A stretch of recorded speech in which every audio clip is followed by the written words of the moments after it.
जय Hind and hello guys, स्वागत है आपका आपके अपने यूट्यूब चैनल ज्ञानदेव होस्ट में। और इस वीडियो में मैं आपको बताने वाला हूं रेलवे रिक्रूटमेंट सेल यानी कि आरआरसी, साउथ सेंट्रल रेलवे यानी कि SCR apprentice 2026 applying online process के बारे में कि कैसे आपको इस नई भर्ती का फॉर्म फिलअप करना है जो कि आपकी 2801 पोस्ट पर निकाली गई है। इस वीडियो के अंदर आपको कंप्लीट जानकारी दी जाएगी जिससे कि आप इस फॉर्म को बिना किसी मिस्टेक के भर पाएंगे। तो चलिए शुरू करते हैं।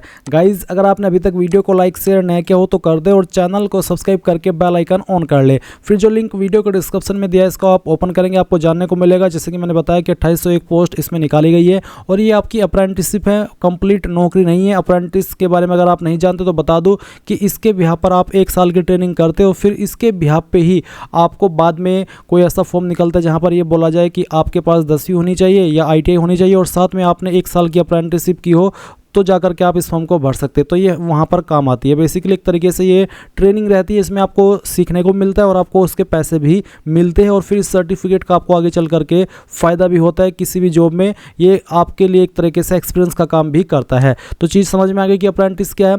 अब यहाँ पर ये जो लिंक वीडियो के डिस्क्रिप्शन में दिया है, अगर आपने अभी तक नहीं ओपन किया तो जब आप इसको ओपन कर लेंगे आपको जानने को मिलेगा कि इसमें जनरल OBC के लिए 100 रुपये फीस है, SC ST PWD यानी कि पर्सन विद डिसेबिलिटी जिसको आप दिव्यांग बोलते हैं एंड ऑल कैटेगरी फीमेल इनके लिए कोई फीस नहीं है। फॉर्म आप लोग 12 मार्च 2026 से लेकर के 11 अप्रैल 2026 तक भर पाएंगे। अब आप ये भी देख लीजिए कि कौन से ट्रेड में कितनी वैकेंसी निकाली गई है। फिर आपको जानने को मिलेगा कि 10वीं के साथ में आपसे ITI की योग्यता मांगी है। ITI आपकी उसी ट्रेड में हो जिस ट्रेड में आपको अप्लाई करना है। एज लिमिट 15 से 24 साल के बीच रखी गई है एंड यहाँ पर सिलेक्शन आपका सिर्फ और सिर्फ मेरिट के द्वारा किया जाएगा, यानी कि इसमें कोई एग्जाम नहीं होगा, कोई इंटरव्यू नहीं होगा। जितने कैंडिडेट भी इसमें अप्लाई करेंगे उनका फिर एक मेरिट लिस्ट बनेगा और मेरिट लिस्ट बनेगा आपका 10th और जो आपकी ITI है उनकी परसेंटेज को मिला करके।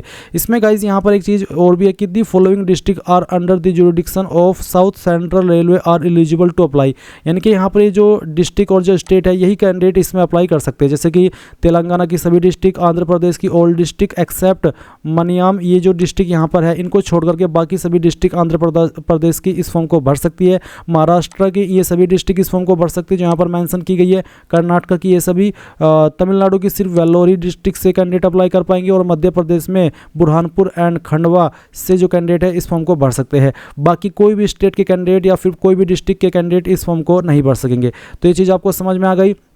अब आप trade wise and category wise vacancy देख लीजिए। इसी के साथ में यहाँ पर आपको ट्रेड वाइज क्वालिफिकेशन दिए, जैसे कि यहाँ पर अगर आप AC मैकेनिक पर अप्लाई करते तो 10वीं, साथ ही ITI की योग्यता आपसे मांगी है मैकेनिक और एंड AC ट्रेड में। तो आप देख सकते हैं कौन से ट्रेड पर एग्जैक्ट क्या क्वालिफिकेशन मांगी है। एज लिमिट आप यहाँ पर डबल चेक कर सकते हैं। सभी इन्फॉर्मेशन जब आप यहाँ पर डबल चेक कर ले और अगर आप इसमें एलिजिबल है ये फॉर्म भरने के लिए और आप ये फॉर्म भरना चाहते हैं तो गाइज आप यहाँ पर इंपॉर्टेंट लिंक के सेक्शन में आएंगे। अगर फिर से भूल गए कि कैसे मैं यहाँ पर आया हूँ तो जो लिंक वीडियो को डिस्क्रिप्शन में दिया हुआ है, जब आप इसको ओपन करेंगे तो इंपॉर्टेंट लिंक के सेक्शन से अप्लाई ऑनलाइन लिंक ओपन करेंगे। अब आपके सामने यहाँ पर ये ऑफिशियल वेबसाइट आ जाएगी जहाँ से आपको फॉर्म को भरना है। यहाँ पर आ जाने के बाद में आप न्यू यूजर रजिस्टर इसके ऊपर क्लिक करेंगे। देन आपके सामने कुछ ऐसा इंटरफेस आएगा। यहाँ पर कुछ सवाल पूछे, आपको इनके आंसर करने हैं। जैसे कि एक सवाल है कि candidate residing in districts coming under south central railway jurisdiction only are eligible to apply. जैसे कि अभी मैंने आपको नोटिफिकेशन के अंदर बताया कि इसमें यहाँ पर वही कैंडिडेट अप्लाई कर सकते हैं जो कि रहते हैं साउथ सेंट्रल रेलवे जुरिडिक्शन के अंदर, और जो डिस्ट्रिक्ट है वो मैं आपको दिखा चुका हूं तो वो आप देख लीजिए एक बार फिर से। मैं आपको दिखाता हूं, ये आपका ऑफिशियल नोटिफिकेशन है। इस ऑफिशियल नोटिफिकेशन में आपको यहां पर देखने को मिलेगा एक 1.0 करके पेज नंबर फर्स्ट पर ही ये बॉक्स है। इसमें आपको ये बोला है कि साउथ सेंट्रल रेलवे जुरिडिक्शंस। तो इसमें देख लीजिए स्टेट तेलंगाना, आंध्र प्रदेश, महाराष्ट्र, कर्नाटक, तमिलनाडु और मध्य प्रदेश है। अगर आप इन स्टेट में यहाँ से बिलोंग करते तो आप इसमें अप्लाई कर सकते हैं। जैसे कि तेलंगाना के सभी डिस्ट्रिक्ट के कैंडिडेट इस फॉर्म को भर सकते हैं, आंध्र प्रदेश के सभी डिस्ट्रिक्ट भर सकते हैं, बट इन डिस्ट्रिक्ट को छोड़ करके जो यहाँ पर आपको 3 डिस्ट्रिक्ट मेंशन की गई है। इसी प्रकार से महाराष्ट्र के जो कैंडिडेट है वो भर सकते हैं यहाँ पर इन डिस्ट्रिक्ट से जो डिस्ट्रिक्ट यहाँ पर मेंशन की गई है। कर्नाटक की अगर आप इन डिस्ट्रिक्ट से आते तो आप इस फॉर्म को भर सकते हैं। तमिलनाडु की वेल्लोर डिस्ट्रिक्ट के कैंडिडेट इस फॉर्म को भर पाएंगे और मध्य प्रदेश के बुरहानपुर एंड खंडावा के जो कैंडिडेट है वो इस फॉर्म को भर पाएंगे। तो ये चीज़ आपको समझ में आ गई। अगर आप यहाँ से बिलोंग करते हैं इन जगह से तो गाइज आप इस फॉर्म को भर सकते हैं। तो आप क्या करेंगे, इसमें आप permanent residential state as per आधार, इसमें सेलेक्ट कर लेंगे कि आप इनमें से आधार कार्ड के अकॉर्डिंग कौन से स्टेट के परमानेंट निवासी है, तो वो आपको यहाँ पर सेलेक्ट कर लेना है। फिर पूछेगा the district under the selected state coming under south central railway jurisdiction are listed. जो भी आप स्टेट सेलेक्ट करते हैं उसकी जो डिस्ट्रिक्ट एलिजिबल है इस फॉर्म को भरने के लिए, वो डिस्ट्रिक्ट के विकल्प आपको यहाँ पर देखने को मिलेंगे और उनमें से आपको सेलेक्ट करना हो कि मैं इस डिस्ट्रिक्ट का निवासी हूँ। फिर यहाँ पर अपलोड एड्रेस प्रूफ, अब आपको एड्रेस प्रूफ अपलोड करना है जिसमें कि आप यहाँ पर गवर्नमेंट एड्रेस प्रूफ दे सकते हैं जिसका साइज 1 MB से कम हो, और इसमें आप आधार का भी इस्तेमाल कर सकते हैं, आपके वोटर ID का भी, आपके पासपोर्ट का भी, जिसमें भी आपकी ID में एड्रेस लिखा हो और वो गवर्नमेंट द्वारा जारी ID हो, वो ID आप यहाँ पर यूज कर सकते हैं। तो आप चूज फाइल इसके ऊपर क्लिक करेंगे और जहाँ पर भी आपकी आईडी है उसको सेलेक्ट कर लेंगे। उसके बाद में आप नीचे देखेंगे यहाँ पर full name as per SSC certificate, यानी कि आपको 10वीं के सर्टिफिकेट के अकॉर्डिंग अपना पूरा नाम डाल देना है। अपनी ईमेल आईडी यहाँ पर भरनी है जो आप रजिस्टर करना चाहते हैं, अपना मोबाइल नंबर, फिर आप यहाँ पर एक पासवर्ड बना लेंगे अपनी मर्जी से और उसके बाद में यहाँ पर टिक करके ये सभी जानकारी चेक करते हुए रजिस्टर इसके ऊपर क्लिक करेंगे। अब गाइज आपको यहाँ पर ये बोला है कि आपका रजिस्ट्रेशन सक्सेसफुल हो चुका है और आपको एक वेरिफिकेशन ईमेल आपकी ईमेल के ऊपर सेंड की गई है। आपको आपकी ईमेल चेक करनी है, अगर आपको ईमेल में इनबॉक्स में देखने को ना मिले तो आपको स्पैम फोल्डर चेक कर लेना है। उसमें आपको एक ईमेल मिल जाएगी जो कि होगी verify your ACT apprentice registration, इस नाम से ये उसका टाइटल होगा और उसमें आपको वेरीफाई ईमेल का एक लिंक मिलेगा। आप या तो वेरीफाई ईमेल के ऊपर क्लिक कीजिए या फिर नीचे आपको एक लिंक दिया है उसको आप ओपन कर लीजिए। जैसे आप उसको ओपन करेंगे तो आपका ईमेल वेरिफिकेशन हो जाएगा। जैसे ही आपका ईमेल वेरिफिकेशन हो तो अब आप यहाँ पर आपकी जो ईमेल आईडी आपने रजिस्टर की है वो डालिए और जो आपने पासवर्ड बनाया अपनी मर्जी से वो यहाँ पर फिल कीजिए और लॉगिन के ऊपर क्लिक कीजिए। लॉगिन के ऊपर क्लिक करने के बाद आपके सामने कुछ ऐसा इंटरफेस आएगा, ऊपर की तरफ आपकी इन्फॉर्मेशन होगी और नीचे आपको एप्लीकेशन प्रोग्रेस में नीचे कंटिन्यू एप्लीकेशन इसके ऊपर क्लिक करना है। देन आपसे पूछा कि undergoing apprenticeship training in central state PSC organisation, यानी कि क्या आप सेंट्रल स्टेट या PSC ऑर्गेनाइजेशन के अंदर अप्रेंटिसशिप ट्रेनिंग किए हो या फिर कर रहे हो। अगर हाँ तो यस, नहीं तो आप नो करेंगे। ट्रेड अप्लाइड, कौन सी ट्रेड पर आप अप्लाई करना चाहते हैं वो ट्रेड आप सेलेक्ट कर लीजिए।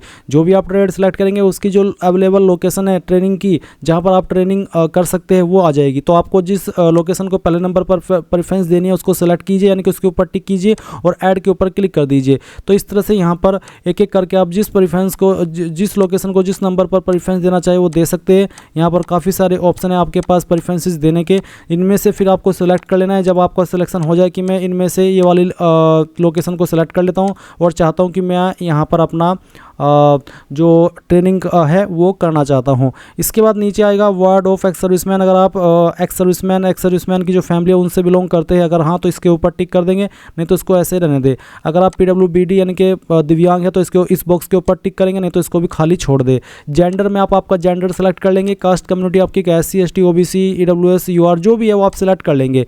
इसके बाद में डेट ऑफ बर्थ आपकी क्या है वो डेट ऑफ बर्थ आपको सेलेक्ट कर लेनी है, पहले मंथ फिर डे और उसके बाद में ईयर। आपको यहाँ पर डे नहीं बल्कि पहले मंथ सेलेक्ट करना होगा।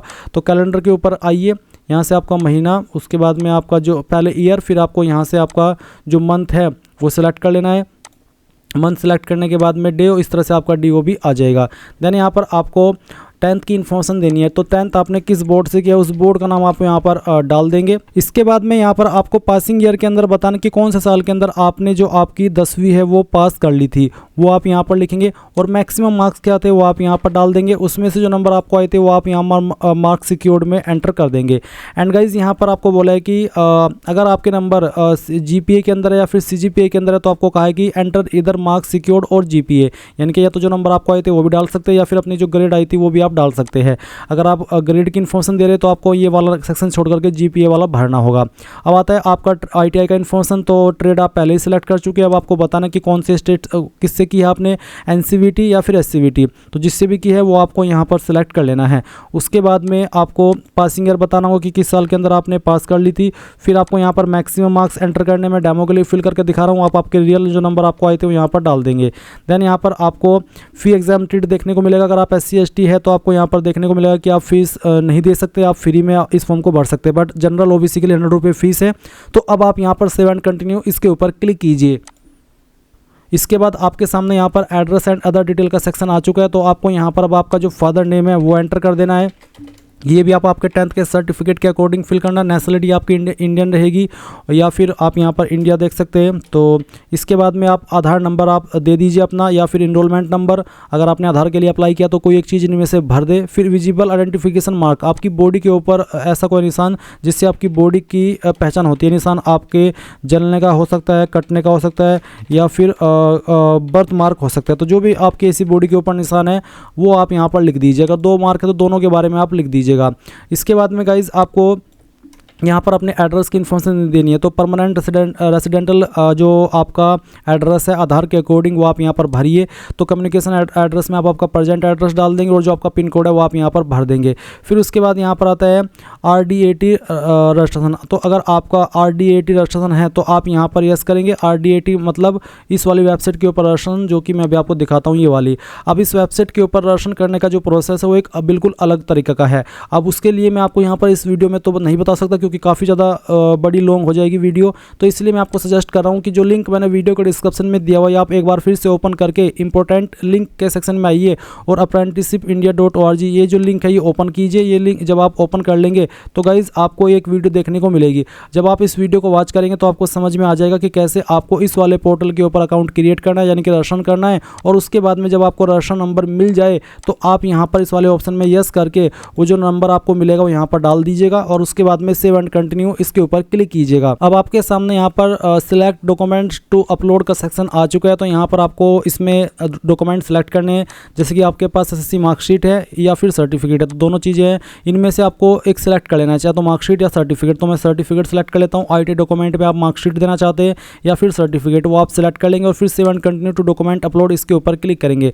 अब आपको पहले फोटोग्राफ अपलोड करना है तो चूज फाइल इसके ऊपर क्लिक कीजिए। इसके ऊपर क्लिक करने के बाद में जो आपका फोटो है वो सिलेक्ट कीजिए, ओपन कीजिए, अपलोड के ऊपर क्लिक कीजिए, आपका फोटो यहाँ पर अपलोड हो जाएगा। व्यू के ऊपर क्लिक करके इसको व्यू भी कर सकते हैं। अब आपको आपका सिग्नेचर अपलोड करना है तो जहाँ पर सिग्नेचर की फाइल है सेलेक्ट कीजिए, ओपन कीजिए, उसके बाद में अपलोड के ऊपर क्लिक करके इसको भी अपलोड कर दीजिए। देन आप आपका जो आधार कार्ड है वो आप अपलोड करेंगे। तो आधार कार्ड फ्रंट और बैक दोनों का आपका होना चाहिए। मैं यहाँ पर जैसे कि मैंने आपको बताया कि इस फॉर्म को डेमो के लिए भरा हूँ तो मैंने रैंडम फाइल सेलेक्ट की, अपलोड के ऊपर क्लिक किया, यहाँ पर फाइल अपलोड हो जाएगी। फिर आपको जो 10th का सर्टिफिकेट है वो अपलोड करना है तो चूज फाइल उसके ऊपर क्लिक कीजिए और जहाँ पर भी 10th का सर्टिफिकेट है वो सेलेक्ट करके इसको ओपन कीजिए एंड देन अपलोड के ऊपर क्लिक करके इसको अपलोड कर दीजिए। फिर यहाँ पर आपको आपका जो ITI का सर्टिफिकेट है वो अपलोड करना है तो जहाँ पर भी ITI का सर्टिफिकेट है वो सेलेक्ट कीजिए, इसको ओपन कीजिए एंड देन अपलोड के ऊपर क्लिक करके इस फाइल को भी अपलोड कर दीजिए। फिर यहाँ पर अगर आपने RD80 रजिस्ट्रेशन किया है तो उसका जो आपने स्क्रीनशॉट लिया होगा रजिस्ट्रेशन करने के बाद में प्रोफाइल का, वो आप यहाँ पर अपलोड कीजिए। तो चूज फाइल के ऊपर क्लिक करना होगा, सेम वे में फाइल सेलेक्ट करनी होगी अपनी रजिस्ट्रेशन की, उसके बाद में अपलोड के ऊपर क्लिक कर लेना है। उसके बाद आएगा आपका कास्ट सर्टिफिकेट। तो अगर आप SC ST OBC है तो आपको कास्ट सर्टिफिकेट अपलोड करना है। तो जो भी आपका कास्ट सर्टिफिकेट है वो आप यहाँ पर फाइल सेलेक्ट कीजिए, ओपन कीजिए, अपलोड के ऊपर क्लिक कर दीजिए।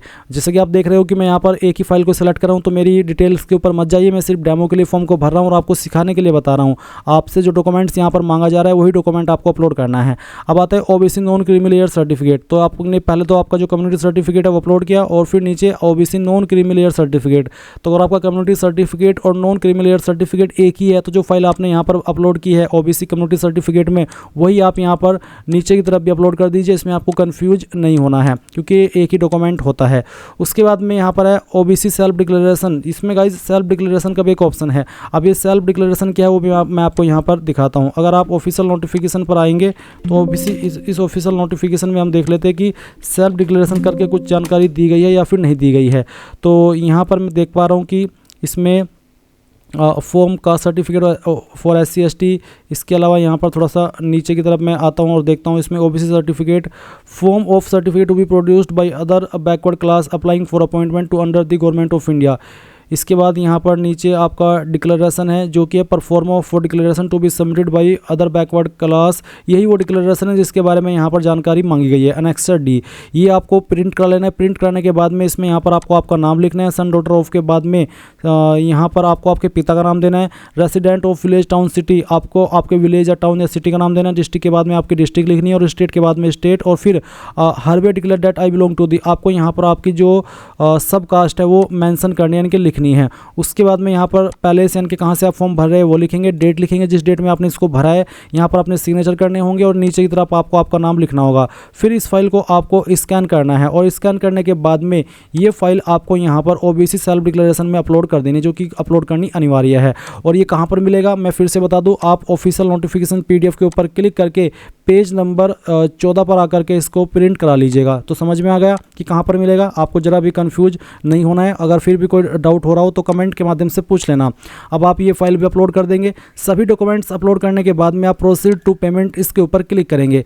अब आपको यहाँ पर इसमें क्या करना है पेमेंट करना है। तो पेमेंट करने के लिए गाइज आपको पे नाउ इसके ऊपर क्लिक करना है। पे नाउ का विकल्प आपके सामने है। फिर यहाँ पर अपनी ईमेल आईडी डालनी है, अपना मोबाइल नंबर और फिर यहाँ पर एप्लीकेशन नंबर। तो एप्लीकेशन नंबर जो यहाँ पर आपको दिखाई दे रहा है आपके डिस्प्ले के ऊपर, जैसे कि मेरा 1253 है, वो मैं यहाँ पर डालूंगा और प्रोसीड टू पे इसके ऊपर क्लिक करूंगा। देन आपको पेमेंट के मेन पेज पर ट्रांसफर किया जाएगा और आप आपकी फीस यहाँ पर जो भी विकल्प आएंगे जैसे कि UPI, debit card, net banking, इनमें से जिस माध्यम का इस्तेमाल करके जमा करना चाहे फीस जमा कर सकते हैं। जैसे ही गाइज आपका पेमेंट हो जाएगा तो गाइज उसके बाद में आपको पेमेंट जो रिसिप्ट है वो ले लेनी है या फिर उसको स्क्रीनशॉट ले लेना है या फिर सेव कर लेना है। फिर आप स्टेप 2 में यहाँ पर देखेंगे अपलोड पेमेंट प्रूफ। यहाँ पर आपको पेमेंट रेफरेंस नंबर जो आपको मिलता है पेमेंट करने के बाद में वो डालना है और जो आपने स्क्रीनशॉट या फिर रिसिप्ट ली है वो यहाँ पर अपलोड करनी है और अपलोड प्रूफ के ऊपर क्लिक करके इसको अपलोड कर देना है। जब तक आप पेमेंट करने के बाद में स्टेप 2 कंप्लीट नहीं करेंगे तब तक आपका फॉर्म का जो पेमेंट है वो कंप्लीट नहीं माना जाएगा। इसलिए दोनों चीज़ें आपको कर देनी है और फिर जैसे आप ये कर देंगे आपका फॉर्म फाइनल सबमिट हो जाएगा और फिर आप अपने फॉर्म का फाइनल प्रिंट आउट भी ले पाएंगे। इस तरह से गाइज आप लोग RRC south central railway apprentice 2026 online form को भर पाएंगे। आई होप ये प्रोसेस आपको पसंद आया होगा। So thanks for watching. जय हिंद।